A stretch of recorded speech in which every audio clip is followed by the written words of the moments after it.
la lian mo ya pachu official YouTube channel lo thira lo ngai thla thin tu zong zong te chibai kan buk le ve ka cheu tun tuma chuan la lian mo ya pachu au hla chuam kathai mam pui ti hla chungchang ron soi kan tumanga comments lama rin pui ta na ngai thlak a hreom kan rin thu te ron soi kan oma rin pui chungchang ron zot te po kan om le zau thin boka ni e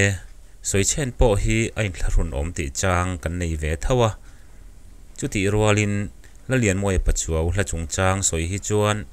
rin pui hming hi aritel lo thei thin si lova la lian moi hla zong zong zinga za som riat vel deuh tho hian rin pui lam a hoi tlat si awangin pe hel tak chunga soi tum ngel po in lam rik tel lo thei ani lo awangin kan lam rile thin ani ti min lo hria sak turin kangen masadu chewani rin pui chung tenen hian in huat na le in mu thiam lo na kan nei lo chu thu ran ni se ama mai ba ka a u nau te chenin engkima min du sak thiam em tu an ni zoka a pasal fanau te thleng po in kanin nelin kanin kara ril ru chia le huat na ril ru engba a om lawani ti ka soi masadu bok ani rin pui chungchang zo na engamo kan dong thina heta hian kachang mai chewanga tuna hian zon nuam thuam pui venga pasal fanau te nein tumong te hial bengin an khosamek ani kathai mam pui ti hla hi rin pui ne na anin then hlim kumsang ka zakwa somriat pathum kuma apho ani a he chanela tho hian la lian moi pachuaw chanchin kimchang takin kan soi to a lo ngai thla to te chuan he hla lo pian chan le pian dan chu kan thathiam vek mai o me rin pui nen hian anin neya ma se anin nei rei lova chu chu hla thuwa chantirin hetiang hian moi tak main bul aron trana boite chun le zuwa kan chan chung hi avari lo em ari lo em tin kim don chuan e kathin lai na damni om lo atia rin pui hi atli rol chua pui high school an kalai atanga in ngai zong chho anni a he chanela tho hian a hrachiang tu ber turangai heti hun laya an headmaster poi chidi pa chunga kan komna khan asoi kha lo ngai thla to chuan kan hrevek anga khatianga anin then tamai kha atwar thiam lo tak zeta anin then chan te angai tu achian khan adam thei thlot lova tin kim don chuan e kathin laina damni om lo ati taringot mai ani nupa in siam to chuan mut muna engemo soin hlim na le lom na kan ton te mang an na le lungai na te kan ril ru ha na le boi na te in ril tonin har sat na ma chon dan tur te malam hun lo thleng tur suang tu na ne na thlir chungin thu chia tha kan in ril ton thina injin bosan chung ringot po hian ma niya mutchu a kho har thlag rui theiani anni chu injin bosan satli amai mai ni lovin anin then tamiau mai sia lim taka har satna in ril tona mang an na le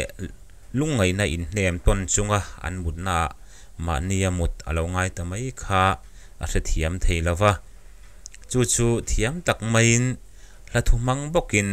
aron puang chuak le a hlim te ya kan zal na lai khum hi ka bel ngam lul lo zan tlai ne ma kangai em che o kangai em che om khua a har em ka thai mam pui ti in la lian moi pachuaw hla soidon hi chuan a hla dang te ne na in kung kai na hria chian angai em a la siam chan le traubul thungun ani hloma wangin a hla pakhat chau en chunga thlir hi a har em ani helaya po hian hlim te ya kan zal na lai khum hi ka bel ngam lul lo zan tlai ne ma ti kan huwa hilbik surin pui ti hla khan lai khum zala lai khua kan var lai ti in a soi ve thunga a hun lai khan soi sel kha a hlo lek thina a engemaw zonga lo nga ya sakpui in thlahun om ti pol an lo om po ani mai thei chanchen bukal tlang te po in hialna alo om thin to thu te an soi thina ani na tak aton ram dik tak kha la lian moi pacho hian aron ta lang ani maya chutianga sakpui nuam lo le sakpui in thlahun om hlu tur ni po in alang lem lova khatiang zong khan la lian moi pacho po hian helai thu asiam lai hian angai tua karing lem lo kum tluang thaya tan kathlang che a kum tluang a hnein kumpui sul po a vei ma hian mo then na tur ni ko la lo en atile a anin nei ri lo kan ti to kha helai hla thuwa hian chu aron talan nge hi ani kha chuan dam chunga akopui tura alo nga ya chutianga angai la ya kum khat em po atlin ma a anin then le thu thiam takin aron tal lang ani mishing te hi nu pa a kanin siam don hian in then le tura rilru puchungin tu ma hi nu pa a kanin siam arin om lova la lian moya pachuo po hian chutiang rilru aput la ya anin then le tamai hi atur thiam lo tak zet ani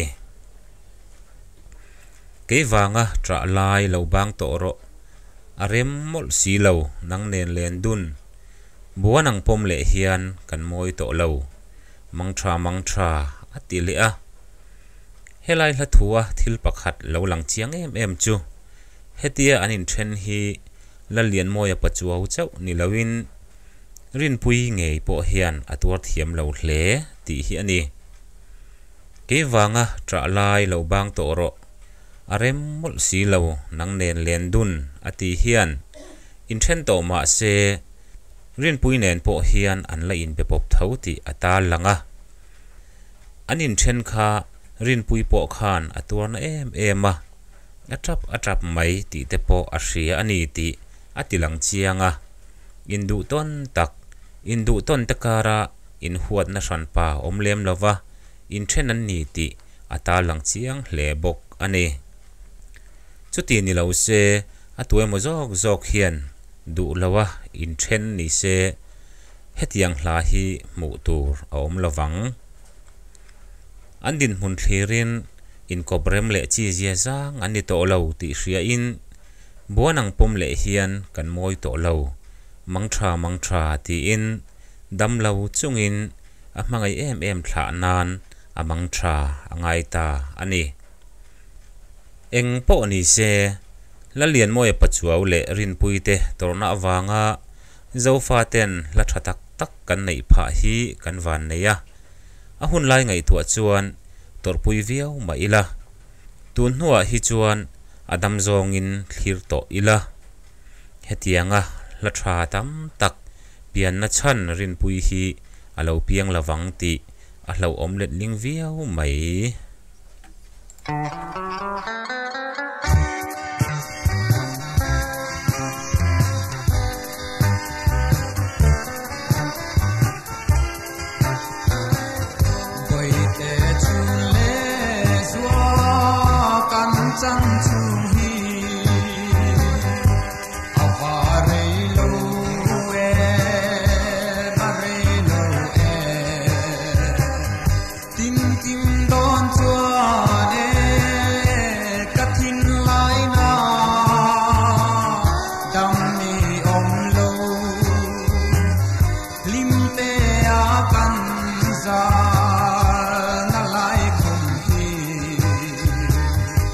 Kabe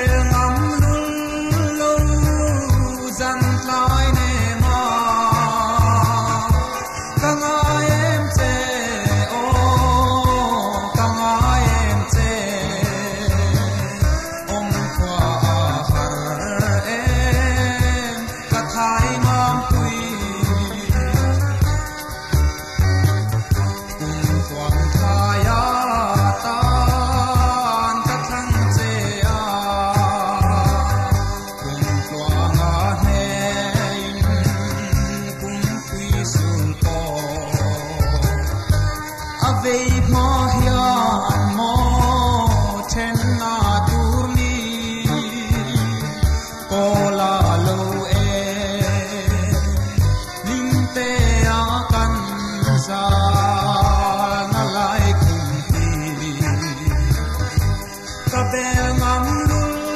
lo zan tlai ne ma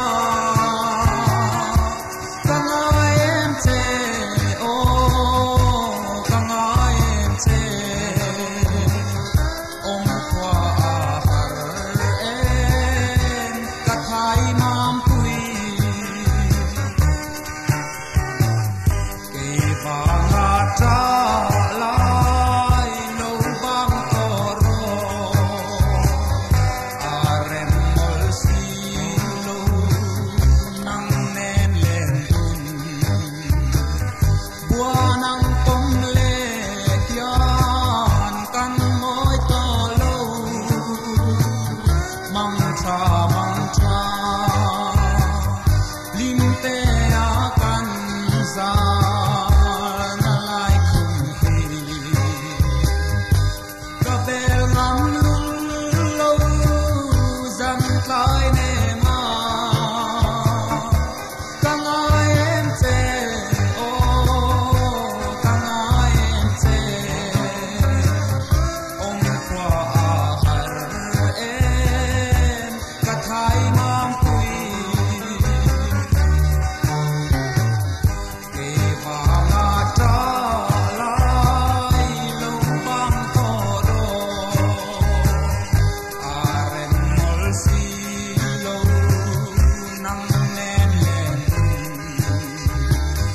bua nang tom le kian kan moi to lo mang cha lim te a kan sa na lai kum hi ka bel ngam lul lo zan tlai ne ma ka ngai em te o ka ngai em te om kwa har em ka thai mam pui ke va nga ta lai lo bang to ro arem mol si lo nang nen len bua nang tom le kian kan moi to lo mang cha lim te a kan sa na lai kum hi ka bel